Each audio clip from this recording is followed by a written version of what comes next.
Welcome to episode 409 of the Selling Your Screenplay podcast. I'm Ashley Scott Meyers, screenwriter and blogger at sellingyourscreenplay.com. Today I am interviewing Jamie Nash. He is a writer who's made a career out of working far from Hollywood. He lives in Maryland, and he talks about how he was able to break into the business all while working a regular job as a computer programmer, again, in Maryland. He also wrote the TV version of Blake Snyder's Save the Cat, so we talk about that as well if you're interested in TV writing. It's another inspiring story from a guy who never moved to Hollywood but still got a career as a screenwriter. So stay tuned for that interview. If you find this episode valuable, please help me out by giving me a review in iTunes or leaving a comment on YouTube or retweeting the podcast on Twitter or liking or sharing it on Facebook. These social media shares really do help spread word about the podcast, so they're very much appreciated. Any websites or links that I mention on the podcast can be found on my blog in the show notes.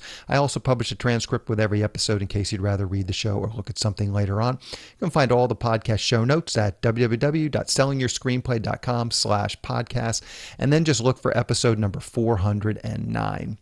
If you want my free guide, How to Sell a Screenplay in 5 Weeks, you can pick that up by going to sellingyourscreenplay.com/guide. It's completely free. You just put in your email address and I'll send you a new lesson once per week for 5 weeks along with a bunch of bonus lessons. I teach the whole process of how to sell your screenplay in that guide. I'll teach you how to write a professional logline inquiry letter and how to find agents, managers, and producers who are looking for material.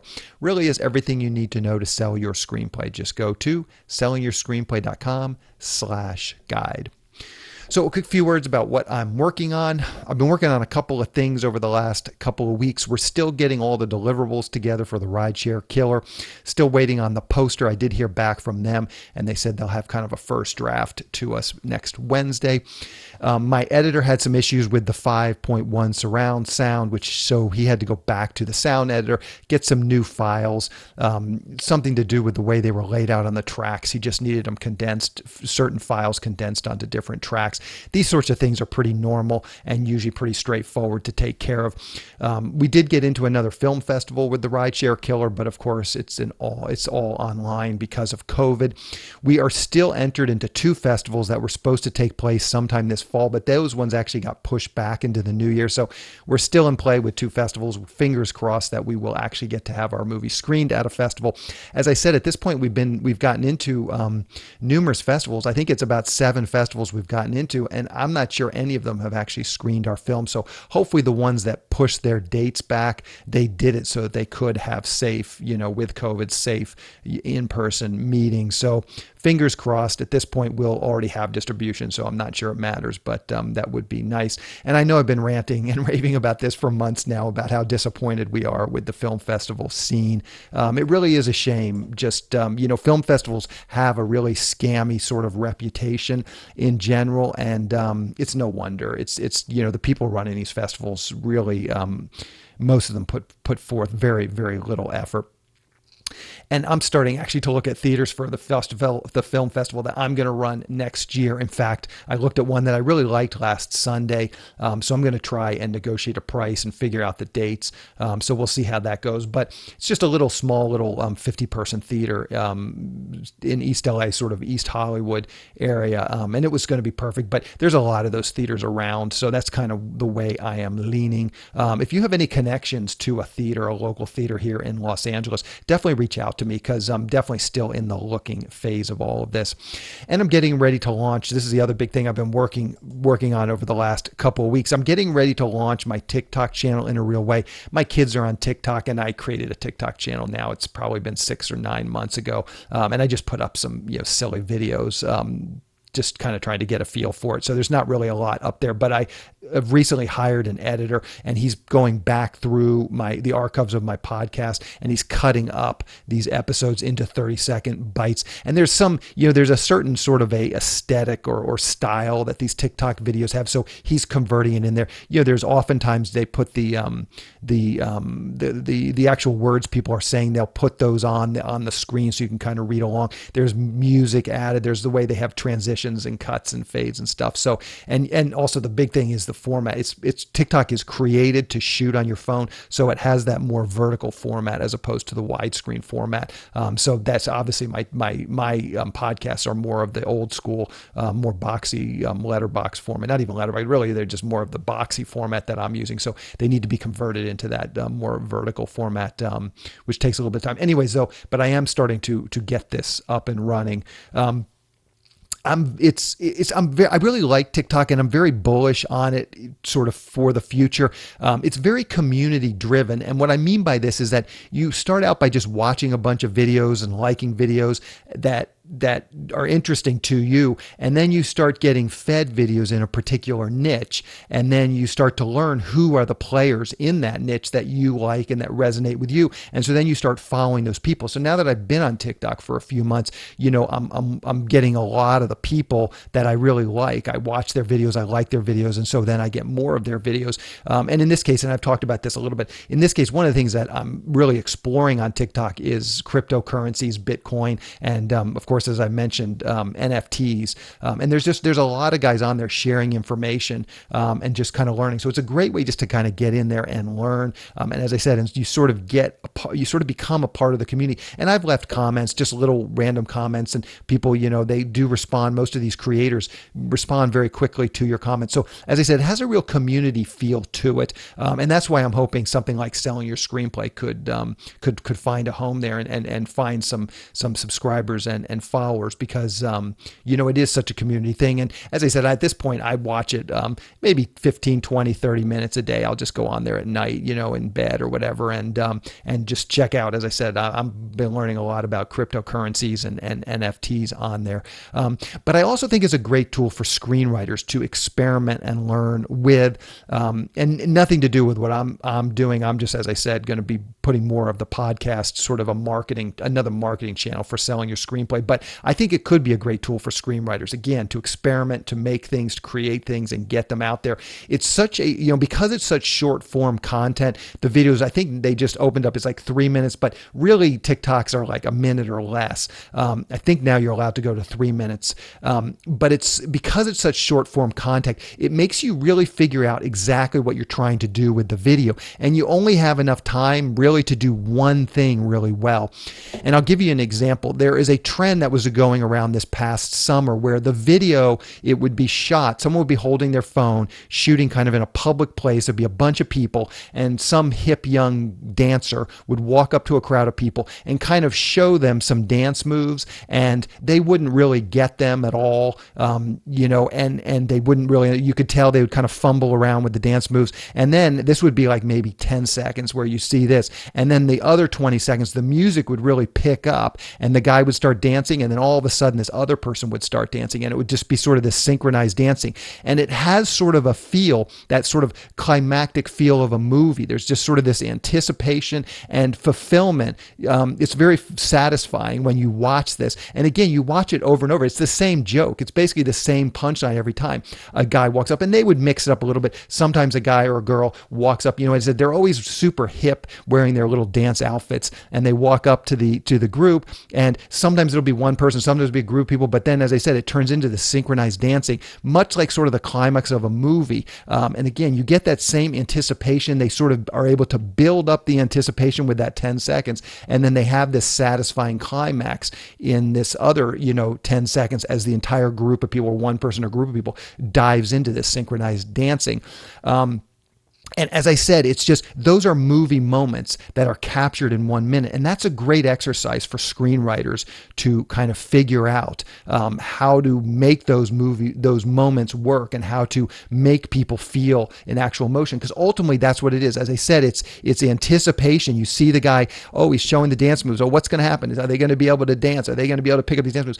Of course, we know that they are, just much like we know the ending to a lot of movies, but it's satisfying seeing that journey, and it's satisfying actually seeing that pay off.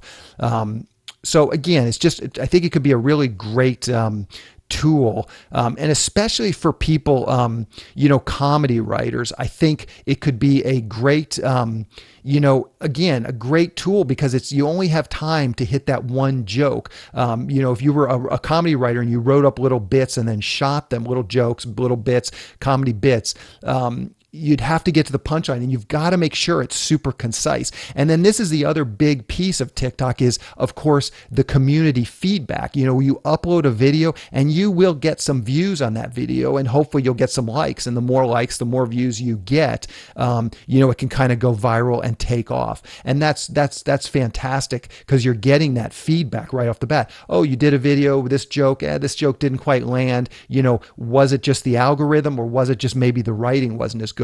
And if you do this over and over again and kind of get good at it, I think it could really help your writing, because again, it forces you to be super concise with what you're trying to do. Anyways, all that to say, I'm definitely very bullish on TikTok. If you're on TikTok, definitely like some of my videos, subscribe to my channel. That's all part of, you know, getting into the algorithm and getting more likes. So again, if you're on TikTok, you know, like some of my videos, subscribe to my channel. If you're not on TikTok, I highly recommend that you do. My channel name is just literally my name, Ashley Scott Meyers. As I said, you know, the first videos are just some silly videos I did with my kids, but over the next couple of weeks and last couple of weeks, I've been starting to post some of the going back, and I'm going to start early in the podcast. So if you haven't heard a lot of the episodes from, like, let's say the first 100 episodes, I'm going to hit those hard and try and get those up on TikTok. This would be a good way. And we're going to pull out sort of the pithy bits, the most pithy, most important 30-second, 1-minute bits. We're going to pull those out of the podcast episodes and publish them. Again, if you're not on TikTok, highly recommend that you do. If you are on TikTok, definitely give my channel give it a look, Ashley Scott Meyers, and then you can learn about it yourself. I highly encourage you to create your own TikTok channel, and as I said, start creating your own TikTok videos. I will put a link on sellingyourscreenplay.com so you can just click over to it. I think it's just basically TikTok. If you want to go on your browser, it's tiktok.com/ and then the little @ sign, and then my name, Ashley Scott Meyers. So tiktok.com/ @Ashley Scott Meyers. Again, I'll put that link in on the actual Selling Your Screenplay in the upper right hand corner if you want to click over to it. But definitely check out TikTok if you have not already done so. So now let's get into the main segment. Today I am interviewing writer Jamie Nash. Here is the interview. Welcome, Jamie, to the Selling Your Screenplay podcast. I really appreciate you coming on the show with me today. Yeah, thanks for having me. I've been looking forward to it. Perfect. So to start out, maybe you could tell us a little bit about your background. Where did you grow up, and how did you get interested in the entertainment business? I took the career path of being a computer programmer. That's how I got into it. I grew up in Maryland. I've been interested in film forever. I tried to write when I was a kid, but honestly, I couldn't type. That was the problem. But then when the internet kind of showed up, when I was a computer programmer and stuff, I was able to do a lot of research, able to get a lot of the info about screenwriting in particular, and I started to dabble as a hobby. And long story short, I was able to get my first script produced, which was an independent film called Altered. Altered was directed by Eduardo Sanchez. It was his first movie after the Blair Witch Project. I sent it out to LA to a producer, and it turned out that Ed lived a half an hour from my house here in Maryland. And we became collaborators ever since. And my first few movies were horror movies. But since then, I've worked all over the place. And a lot of the movies I do actually are kids' movies. I've done a lot of stuff for Nickelodeon. So it's kind of equally balanced, like my IMDb is half horror, half Nickelodeon. Yeah, I noticed that. So just let's dig into a couple of those things. So you're living in Maryland, working in IT, it sounds like. Who did you start to send these scripts to? Did you get, like back then, the Hollywood Creative Directory? Did you use IMDb Pro? Just talk about that. What was your sort of initial reaching out, and how did you find addresses or even people to send to? Yeah, back then it was about 2004. It was Hollywood Creative Directory, 100%. I actually created a spam program, being a programmer, and I spammed like 500 to 1,000 email addresses, and I just used to be relentless about it. The thing I always talk about that I created a thing that tracked what they were looking at. So it tracked, like, if they were clicking, I'd have a PDF link and I'd have my bio. And I used to get those really scary messages like, cease and desist. If you do this again, we'll get our lawyers on you. And then I'd watch, and they were still clicking on my script behind the scenes. So Yeah, that is interesting, and it's interesting you say that too, because I have a background in programming as well, and I scraped the Hollywood Creative Directory as well. Back then, you could download. I think you could download like an actual PDF or some sort of a thing onto your computer, and it was fairly easy back then to just go through and parse. And I think I scooped up literally every single email address back then, whatever it was. So that's interesting. There were other people thinking right along the same lines, and yeah, I sold a few things that way as well. So let's talk about that. So you have these addresses. How many letters are you sending out? That's always the big thing with. So needless to say, I'm a big proponent of cold query letters, but it does take a certain amount of volume, and I don't think people understand the volume. Oftentimes I get emails, I sent it to 15 people and none of them got back to me, and you're just not getting enough volume for cold query letters. So talk about that a little bit. What sort of volume did you have to do to actually get a response? No, you and I are on the same wavelength for sure. I'm a volume guy. I believe volume projects, volume, sending queries, everything.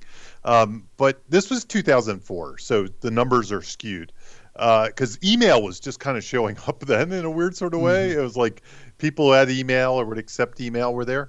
But I would say if I was getting an 8 to 15% return rate, that was good. And that was just to read. It was like maybe 8 out of 100 would read. And I was probably sending out anywhere between 400 to 800 queries at a time per project at different times. So, it was something like anywhere between 400 and 800, depending on the project. Gotcha. Are there some tips you can give us about writing an effective subject line, writing an effective query letter, log line? Can you give us any tips on that? It's been a long time, but I'll tell you what I did. I used to always do regarding something, just to kind of see if that tricked them a little bit, because sometimes they think, this is a reply to somebody's thing. Usually I wouldn't put query in there. I wouldn't, just because I didn't want them to see query and delete it. I'd want them to at least look, even if it was an accident. I kept it super short. And I do novel writing too, and there's a whole form for that, and it's much longer, and they have a whole kind of culture around queries. But I think in screenwriting, logline title, and it really, honestly, the things that work for that are really high concept. They almost work like a joke, and it just has to be so clever that the person reacts to it. They just say, I got to react to this person. Execution dependent stuff doesn't work quite as well in the old query world. So I think it's really important to kind of hit them with that setup punchline of a log line, and a good title. Yeah, for sure. Okay, so as you're moving along in your career, how many so you make friends with Eduardo Sanchez. It sounds like you've done a number of films with him, but then this Nickelodeon stuff. Were you able to sell other scripts using this cold query blast, just independent of any of these other leads or these other contacts you made? I was. So I always say that I had to break in like 6 or 7 times, and I still am breaking in today. And that's kind of what I was most proud of. Like it showed me, it kind of killed that imposter syndrome, right? Because I did it multiple times and not just using the same tree of connections. I had to go through many different trees. So yeah, I remember I optioned a script. I remember my big first option was a $10,000 option. And I was super, I was like, wow, I got $10,000 for some dumb thing I wrote, and I was so excited. And then I optioned another script that eventually got made through another chain. And that one actually, again, this is 2004, so I apologize for the old advice, but it was actually through a website I was part of. And somebody found my logline on a website and contacted me and eventually optioned the script, and the movie got made. And I got it. It was non-union at the time. I'm union now, but back then it wasn't. But I remember it was union money. So that was a pretty big deal at the time. So anyway, I had a few different things. And then what you really find is after you sell, the same people come back to you over and over and over. So if you can get 6 initial sales, you'll probably get follow-on work from those 6 people. Those people will come back to you when it's time for assignments, when it's time for rewrites, when it's time for pitches. Those people that you work with will come back to you. They'll be your people. Do you still continue to send out cold query letters and try and just get new? I mean, it sounds like, as you said, you've had these six maybe different connections that you've made or broken in six times. Are you trying to break in a seventh, eighth, ninth, and tenth, or are you just relying now on your network? Yeah, no, it's a little different. It's a little the same and a little different. So I take a lot of generals. I do so I've had, 60 to 100 generals in the last 5, 6 years. So those people don't really remember me. So my queries to them are kind of like cold queries, even though they're not. They sneak through the next level in that, hey, remember you met with me? And then I pitch them. So it's similar but different. Like, it's never usually completely cold anymore. There's usually like at least a little bit of warmth. Even if it's just lukewarm, there's something there that they're not completely cold anymore. Gotcha. Okay, so as you're progressing along, did at some point you get an agent and manager? You're starting to sell some scripts. Maybe talk about that a little bit. At Sure what thing. point did you get an agent and manager? Yeah, I got a manager pretty quickly on the way. That manager didn't do much for me. It was my first experience with, getting a manager didn't mean much. I still was cold querying. They got scripts they wouldn't send out. They didn't send me for all the meetings. They weren't getting me generals. So I was still cold querying. You still have to work your butt off when you get these reps. I went through a couple different managers over the years, some good, some not, some that I had to move on from. And I eventually got an agent. And how the agent really worked. So there's two sides of it. On one hand, the manager was about, I think the first ones probably came through querying. Now, let me think about that. No, my first one actually came, and this is honestly the Blake Snyder advice. You need to get a success before you get a manager or an agent. Like, it's much easier to make a splash somehow, and then they come to you or they hear about you or you have something to pitch than it is just a cold query. That said, I probably got a manager through a cold query. I'm trying to remember. But for the most part, my agents and managers came after I was successful and in something. More recently, they just come from me asking the people I'm working with, hey, I'm looking for a manager, and usually people love to help you with that if you're already working with them. You can't really just jump on your LinkedIn and find some producer and say, hey, can you help me find a manager? They're not going to help you. But if there's somebody that's working with you and you're doing each other favors, they're usually more than happy to connect you with, good people they know. And they're almost proud to introduce you to those people and be part of your journey.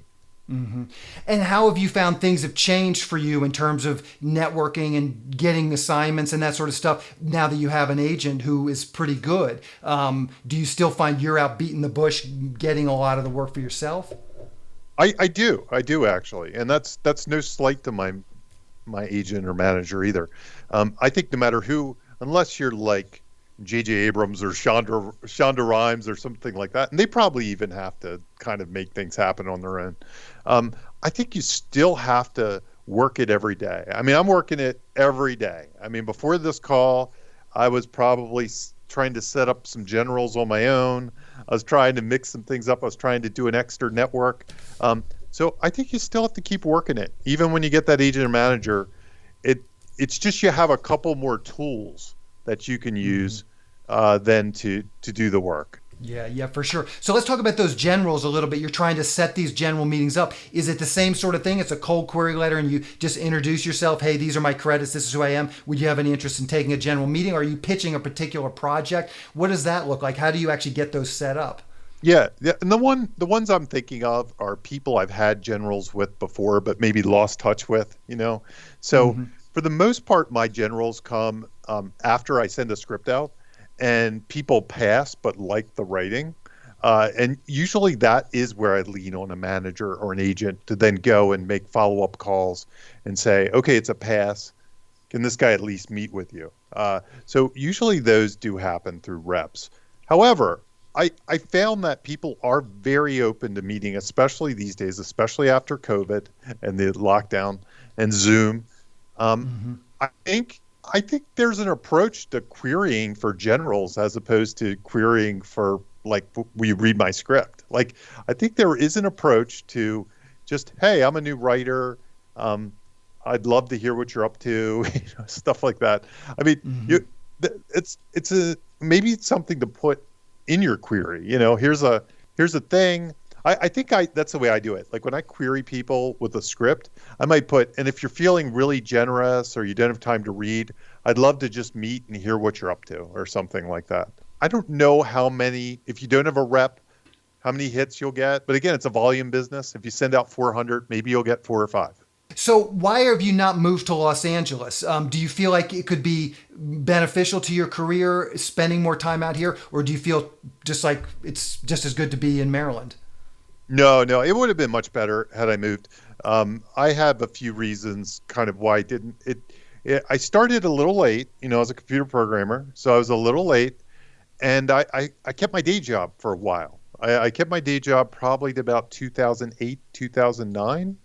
And when I finally quit my day job, it just so happened it coincided with my son being born.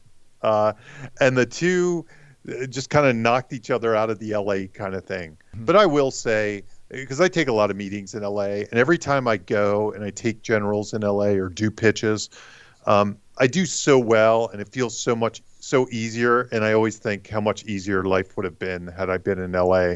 There's no doubt that it would have been easier. Um, I've always made up for it by volume. I'm somebody that writes like 6 screenplays a year, and people would say, "Well, why do you write 6 screenplays a year? That's a lot."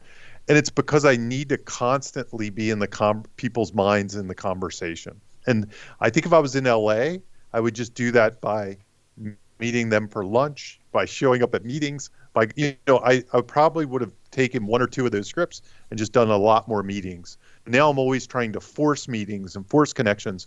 My way in the door right now is, and it's always been, is by the content I create and getting that in front of people. So let's talk about your book, Save the Cat Writes for TV. How did you get involved with the Save the Cat folks? Yeah.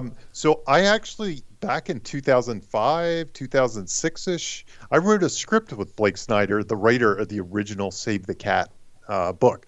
And it was before he wrote Save the Cat that I wrote a script with him. And he was using all the terminology on me. And I just thought it was some Hollywood jargon or something. And he really wasn't enforcing it. He just used it in conversation. Like, well, the all is lost when we get to the bad guys close in. And I'd be like, I guess this is what everybody in Hollywood says. So I kind of learned it from at a very early stage. And even the note card stuff, he called that a 10-20-10. He's like, okay, well, let's do a 10-20-10 next. And I was like, I don't know what that is. And he was like, oh, it's note cards. And I was like, oh, okay. And I just thought these were standard terms. So I wrote a script with him. I was an early adopter of Save the Cat for that reason. And as years went on, I kept in touch with the people that now run Save the Cat, who are, it's a guy, BJ Markle, who's actually was friends with Blake. He was good friends. And he's kind of like the main guy that's running the ship over there. Him and his buddy, Jason, who's kind of newer. Anyway, they brought me in on classes. I've been teaching classes there. I've written blogs there. They've always been a big supporter of me, and I'm a big supporter of them. And when it came time to write the TV book, it just so happened that I teach screenwriting, and I've been teaching a lot of television, pilot writing, and things like that. And I kind of had come up with some of my own systems based on Save the Cat that I use to teach college students to write pilots. Gotcha. So maybe just take a step back for people, maybe if they're not familiar, hopefully most of the audience is familiar with Blake Snyder, but maybe you can take a step back and kind of just give us an overview in 30 seconds, 60 seconds. What is the Save the Cat? Just give us sort of a log line for that. Yeah, sure thing.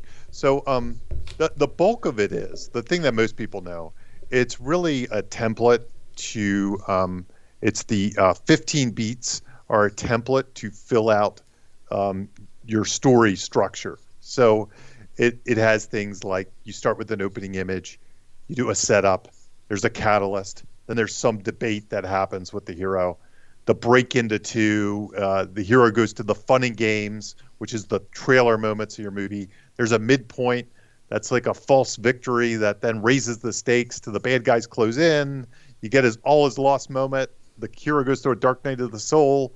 they break into three and the finale happens and you have a closing image. I skipped a couple beats, but Yeah, it, yeah. it kind of gives you the idea super quickly. It's a template you can fill out that helps you organize your outlining, basically. Hmm. And Hmm. that's the bulk of it. There's other things, but that's the key thing most people know it for.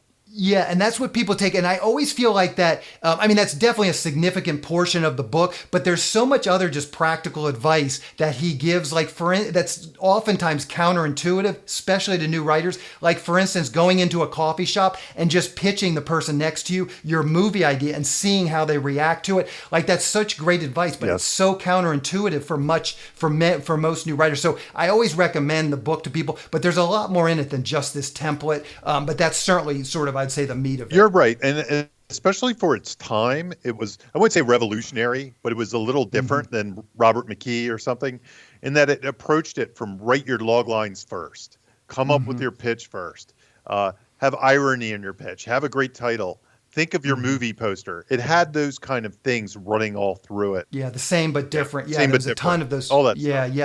yeah. Hmm. So the big pushback on Blake Snyder and frankly Sid Field, all of these guys, is that there's a certain formula to it, and it can make the screenplay formulaic. And we've certainly seen some of these movies that feel very formulaic. But how do you sort of push back on that criticism? How do you answer that criticism that this can tend to lead writers down a path that could lead to them creating a script that doesn't feel organic and original? I first of all, I believe that there's an infinite amount of choices for what you can do as a setup. Like I could say, do a setup, and it should set up a character's home, homework and play. It should set up the 6 things that need fixing. There is an infinite amount of things that are in there, and what I write versus what Shonda Rhimes would fill that out with, versus what J.J. Abrams or Aaron Sorkin or Spike Lee or anybody, it's going to be vastly, infinitely different. And if you Hmm. look at some movies that I've seen that you save the cat, or some people I've heard, like I've heard Dallas Buyers Club, the writer of that, you save the cat. And then I heard the writer of Wreck-It Ralph use Save the Cat. I've heard Issa Rae say she used Save the, or at least she recommends it in her master class. So there's all different voices that have Hmm. that don't fall into the same formula. Really, there's so many creative choices in between those little beats. And the other thing I'd say is this stuff is really, Blake Snyder didn't invent anything. He just codified things he saw already that were already starting to be codified. Hero's journey, Hmm. Aristotelian storytelling, Sid Field, Robert McGee, all that stuff was in a blender that Blake Snyder then kind of had his own spin on. Yeah. So then take us past Save the Cat to Save the Cat Writes TV. How do you apply some of these lessons from the original Save the Cat to television writing? Yeah, and it's actually very different. So if you have Save the Cat, and you think, oh, I have Save the Cat, I don't need to get Save the Cat TV, and you want to write a pilot, I highly recommend first of all you get Save the Cat Writes TV because I wrote it and you should get it. But it is very different. There are a lot of differences when you write a pilot. In my book in particular, again, it's very much emphasizing your career, like what you should do in your career. I didn't write it for Shonda Rhimes and Aaron Sorkin and Greg Berlanti and whoever else. I wrote it for people trying to break into television, trying to come up with a writing sample. That's who the book's written for. And the whole book is based on how you should think about your writing sample, like what it needs to do, how it needs to do it, how it needs to construct it. And there are things that are different. And I'll just give you one, just to give you an example. I'll throw one thing out. So in Save the Cat, there's basically an act one, an act two, and an act three. And the act three is the finale, is the thing. So what I realized analyzing a lot of shows and teaching a lot of students is a lot of pilots don't have a finale. They end on the break into three, because what happens is your hero goes through this horrible moment, some new piece of information comes up, and they say, oh, I know what I need to do. And that's the cliffhanger for next week. So if you were forcing yourself into a Save the Cat model, you may not all shows do that. Some do have a finale. But a lot of them, once the hero makes the decision to make some big, bold move into a new world, that's where the pilot breaks into the second episode. And then the second episode takes place in that new world. So there are a lot of like subtle differences. Pilots generally follow the same storytelling models, but there is a lot of flexibility and, as I say, wonkiness in the television format, especially the pilot writing format. And pilots are really hard to write. Yeah. One thing I noticed, I was in a writers group for years, and people would bring in TV pilots, and it sort of speaks to what you're saying, but it always seemed like, not always, but a lot of times the pilot was sort of atypical of what the show would actually be, because it's trying to set all this stuff up. And I always felt it was a mistake, because, correct me if I'm wrong, you want to get out of the pilot understanding what the series is and what an episode is actually going to feel like and look like. And sometimes people just spend too much time and it sort of speaks to what you're saying. Is that correct, the correct model, or is that the incorrect model? Yeah, I think you're absolutely right. And I think especially as people like us who are trying to break into TV, or we're trying to land a writer's room job, I think it's key that your show is a pitch first and foremost. And as a pitch, it has to be an example of what your show feels like week to week, because that's all the executive is ever going to read about the show. They're just going to read a pilot. So if you don't have the cool stuff, like what's cool about your show in your pilot, it's a failed pitch, right? Additionally, though, writers need to do other things when they're trying to break in, because this could be a writer sample. So I really believe that pilots have to be you on a plate. Like, pilots have to say something about you, the writer, when you're writing them to break in or as writing samples. And it's a big mistake to not do that, to kind of imitate something else or do something. Because it's almost like your interview, your pitch, it's all these different things. And it also, all of those things, and it has to be a great example of how to tell a story. And all of those things have to come together to make a great writing sample that will land you a cool writer's room gig. So that's what the book's really focused on. It's focused on trying to stick all those different landings. So I just like to wrap up the interviews by asking the guest, is there anything you've seen recently, Netflix, HBO, Hulu, that you think screenwriters should really check out? It's screenwriters really check out that's where you stumped me. I was going to say, because I don't know if screenwriters should really check it out, but yeah, they should. What the heck? I was a big fan, and again, I'm a horror guy, so I was a fan of Midnight Mass. I watched that on Netflix recently. I was a big fan of that. I think it did a really good job. Now that's a limited series, so it's kind of a unique thing that probably writers shouldn't do, because at least when I've been in pitch meetings, if they're going to hit a home run, they want 7 seasons of home run. They don't just want 1 season. So if you're gonna bust through all so now I'm telling you why not to watch it. But no, again, it's a really good show. I think it does a lot of neat things within the horror genre, but it is a limited series. Gotcha. And I like Dope Sick. I've been watching Dope Sick on Hulu, which is another limited series. I don't know what it is. I'm doing limited series these days, but I think I think Dope Sick's a really good example of like how to adapt a true story into like a serialized limited series format. Gotcha. How can people buy Save the Cat Rights TV? It's available everywhere, Amazon, all the normal places? All the normal places. Amazon is probably where most people buy it, but you can get it anywhere. It's at all the bookstores. Perfect. And what's the best way for people to just keep up with what you do? Twitter, Facebook, a blog, Instagram, anything you're comfortable sharing, I will round up for the show notes. Sure thing. Twitter is where I'm most active, and I have a lot of followers and stuff, and I interact all the time. So at Jamie, JAMIE _Nash is my Twitter. That's the best place. Gotcha. Perfect. And as I was doing a little research before this interview, it sounded like you host a podcast as well. Are you still hosting a podcast? I do. So, and how can people find that? Yeah, it's called Writers Blockbusters. And if you just throw it in your Google box, if you look for Writers Blockbusters, it's a podcast for, basically we break down movies, often using Save the Cat. Our most recent one is Ghostbusters. I think we're doing Dune next week. So we break down, it's not just Save the Cat either. I say Save the Cat because I'm a Save the Cat guy, so a lot of times that jargon comes in. But we try to mix it up so it's not too redundant. We use different techniques and talk about different aspects of a script, kind of like the question you just asked me. What should writers be watching and why is kind of what we do. Gotcha. Well, Jamie, I really appreciate you taking some time to talk with me today. It's been a fascinating interview. Congratulations on all your success, and look forward to hearing and following your career. Yeah, thanks for having me. This was a lot of fun. So perfect. Thank you. We'll talk to you later. Bye-bye. Bye. SYS's From Concept to Completion Screenwriting course is now available. Just go to www.sellingyourscreenplay.com/screenwriting course. It will take you through every part of writing a screenplay, coming up with a concept, outlining, writing the opening pages, the first act, second act, third act, and then rewriting. And then there's even a module at the end on marketing your screenplay once it's polished and ready to be sent out.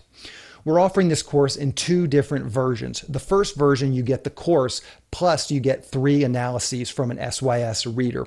You'll get 1 analysis on your outline, and then you'll get 2 analyses on your first draft of your screenplay. This is just our introductory price. You're getting 3 full analyses, which is actually the same price as our 3-pack analysis bundle. So you're essentially getting the course for free when you buy the 3 analyses that come with it. And to be clear, you're getting our full analysis with this package. The other version doesn't have the analysis, so you'll have to find some friends or colleagues who will do the feedback portion of the course with you. I'm letting SYS Select members do this version of the course for free. So if you're a member of SYS Select, you already have access to it. You also might consider that as an option. If you join SYS Select, you will get the course as part of that membership too. A big piece of this course is accountability. Once you start the course, you'll get an email every Sunday with that week's assignment. And if you don't complete it, we'll follow up with another reminder the next week. It's easy to pause the course if you need to take some time off, but as long as you're enrolled, you'll continue to get reminders for each section until it's completed. The objective of the course is to get you through it in 6 months so that you have a completed, polished screenplay ready to be sent out. So if you have an idea for a screenplay and you're having a hard time getting it done, this course might be exactly what you need. If this sounds like something you'd like to learn more about, just go to www.sellingyourscreenplay.com/screenwriting course. It's all one word, all lowercase. I will, of course, link to the course in the show notes, and I will put a link to the course on the homepage up in the right-hand sidebar. On the next episode of the podcast, I'm going to be interviewing writer-director Christian Nielsen, who just wrote and directed a feature thriller called Dash Cam. We talk in depth about this film, how he wrote it, and how he was able to put it all together and get it produced. So keep an eye out for that episode next week. That's our show. Thank you for listening.